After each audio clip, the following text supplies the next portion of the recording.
ہمارے لیے آج کی انجیل مقدس بمطابق مقدس مرکز کی انجیل اس کا 12واں باب 35ویں آیت سے لے کر 37ویں آیت تک۔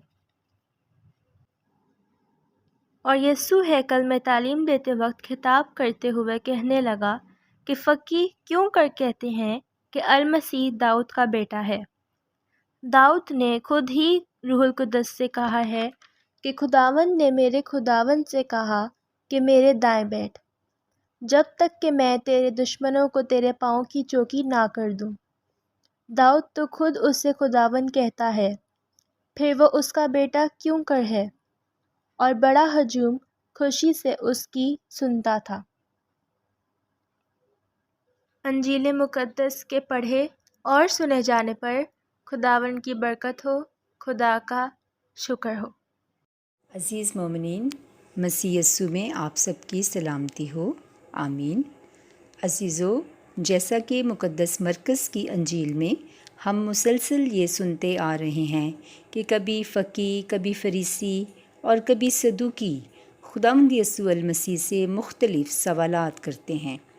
عزیزو، ان سوالوں کے کرنے کا مقصد کچھ سیکھنا نہیں تھا، بلکہ یہ لوگ خداوند یسوع المسیح کو کسی نہ کسی بات میں پکڑوانا یا الجھانا چاہتے تھے، جس سے کہ وہ بآسانی اس کے قتل کا موقع ڈھونڈ پائیں۔ آج کی انجیل مقدس کے توسط سے ہم جس فرقہ کے متعلق سیکھیں گے وہ فقیہ ہیں۔ بمطابق بنیادی بائبل اسٹڈی، فقیہوں نے یہودی جماعت میں ایک علیحدہ فرقہ قائم نہ کیا، لیکن ان کا ذکر فریسیوں کے ساتھ کیا گیا ہے۔ فریسیوں اور فقیہوں کے درمیان مشترکہ عنصر ان کا موسوی شریعت اور روایات کو عمل میں لانے کا جوش و جذبہ تھا، لیکن ان کو جدا کرنے کا عنصر شریعت کے بارے میں ان کا علم تھا۔ فقیہ عالم لوگ ہوتے تھے۔ وہ جس نے فقہ بننا ہوتا تھا وہ چھوٹی عمر میں ہی مقدس نوشتوں کا مطالعہ شروع کر دیتا تھا۔ اسے کامیاب طریقے سے مکمل کرنے کے بعد طالب علم کو اس کے استاد کے ذریعے سے مخصوص کیا جاتا، جو اس پر ہاتھ رکھتا تھا۔ یہاں سے لے کر وہ نوشتوں کو سکھانے، ان کی تشریح کرنے، ایک وکیل کی طرح عمل کرنے اور ربی استاد کا خطاب پانے کے قابل ٹھہرتا۔ فقیہ لوگوں سے بڑے ادب و احترام کا مطالبہ کرتے تھے۔ یسوع نے ان کی ہمسایہ سے محبت کے خلاف بڑے ترش الفاظ استعمال کیے۔ بمطابق مقدس متی کی انجیل 23واں باب، تاہم کچھ فریسی اور فقیہ یسوع کے دوست تھے، مثلاً نیکودیمس۔ دیگر حوالہ جات میں یوحنا 3 باب پہلی 2 آیات، مقدس لوکا 11واں باب 37ویں آیت اور پہلا باب 14ویں آیت۔ عزیزو، آج کے انجیلی اقتباس کو سمجھنے کے لیے چند حوالہ جات پر غور و خوض کرتے ہیں۔ پہلا حوالہ مقدس متی کی انجیل 22واں باب 41ویں آیت سے لے کر 46ویں آیت تک۔ اور جب فریسی جمع ہو گئے تو یسوع نے ان سے پوچھا اور کہا کہ المسیح کے حق میں تمہارا کیا خیال ہے؟ وہ کس کا بیٹا ہے؟ انہوں نے اس سے کہا، داؤد کا۔ اس نے ان سے کہا، پھر داؤد روح کی ہدایت سے کیسے اسے خداوند کہتا ہے؟ یہ کہہ کر کہ خداوند نے میرے خداوند سے کہا کہ میری داہنی طرف بیٹھ، جب تک کہ میں تیرے دشمن تیرے پاؤں کی چوکی نہ کر دوں۔ بس جب داؤد اسے خداوند کہتا ہے تو وہ اس کا بیٹا کیسے ہے؟ اور کوئی اس کے جواب میں ایک لفظ بھی بول نہ سکا، اور اس دن سے کسی کو جرأت نہ ہوئی کہ پھر اس سے سوال کرے۔ آمین۔ عزیزو، ہم نے دیکھا کہ خداوند یسوع المسیح نہ صرف ان کے سوالات کے بخوبی جوابات دیتے تھے، بلکہ ان سے بھی ایسے سوالات کرتے کہ وہ خود بھی دنگ رہ جاتے اور ان کی عقلیں جواب دے جاتی۔ آئیں عزیزو، ایک اور حوالہ دیکھتے ہیں۔ مزامیر کی کتاب مزمور نمبر 110 پہلی 4 آیات۔ عزیزو، اپنی معلومات کے لیے آپ اس مزمور کا پورا مطالعہ ضرور کیجیے گا۔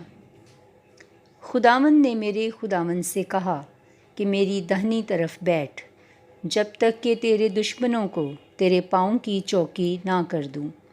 خداوند تیری طاقت کا عصا صہیون سے بڑھائے گا، تو اپنے دشمنوں میں حکمرانی کر۔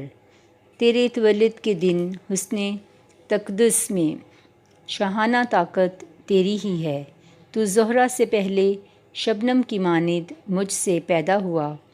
خداوند نے قسم کھائی اور وہ پچھتائے گا نہیں، تو ملکی صادق کے رتبہ پر دائماً کاہن ہے۔ آمین۔ اسی طرح پہلا کرنتھیوں 15واں باب 25ویں آیت۔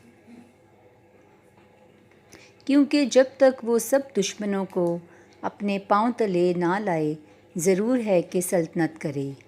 سب سے پچھلا دشمن جو نیست کیا جائے گا وہ موت ہے۔ عبرانیوں پہلا باب 13ویں آیت۔ اور اس نے فرشتوں میں سے کب کسی سے کہا کہ تو میری دہنی طرف بیٹھ، جب تک کہ میں تیرے دشمنوں کو تیرے پاؤں کی چوکی نہ کر دوں۔ آمین۔ عزیزو، در حقیقت خداوند یسوع المسیح وہاں موجود ہجوم کو، خصوصاً تمام فقیہوں فریسیوں کو یہ واضح طور پر بتا دینا چاہتے تھے کہ وہ کون ہیں، اور اگر ان کو اب بھی کوئی شک و شبہ ہے تو وہ بمطابق شریعت اور اس کے تقاضوں کے، جو کہ وہ ابداً اور دائماً کاہن ہیں، ان کے اس رتبہ کی تصدیق اپنے اپنے طور پر کر لیں۔ انہوں نے بزرگ داؤد کا حوالہ دیتے ہوئے انہیں سمجھایا کہ ٹھیک ہے کہ مسیح داؤد کی نسل سے ہے، مگر پھر وہ اسے کیوں کر خداوند کہتا ہے۔ عزیزوں، آئیں ایک اور حوالہ دیکھتے ہیں۔ عبرانیوں 7 باب پہلی 10 آیات۔ فضیلت کہانت ملکی صادق۔ کیونکہ یہ ملکی صادق شاہ شالیم خدا تعالیٰ کا کاہن تھا، جب ابراہیم بادشاہوں کو مار کر واپس آ رہا تھا تو اسی نے اس کا استقبال کیا اور اسے برکت دی، اور ابراہیم نے اسے سب چیزوں کی دائیکی دی۔ پس یہ اول اپنے نام کے معنی کے مطابق صداقت کا بادشاہ ہے، اور پھر شاہ شالیم یعنی سلامتی کا بادشاہ۔ یہ بے باپ، بے ماں، بے نسب نامہ ہے، نہ ایام کی ابتدا رکھتا ہے اور نہ زندگی کا اختتام، بلکہ ابن خدا کی مانند ہے اور ابداً کاہن رہتا ہے۔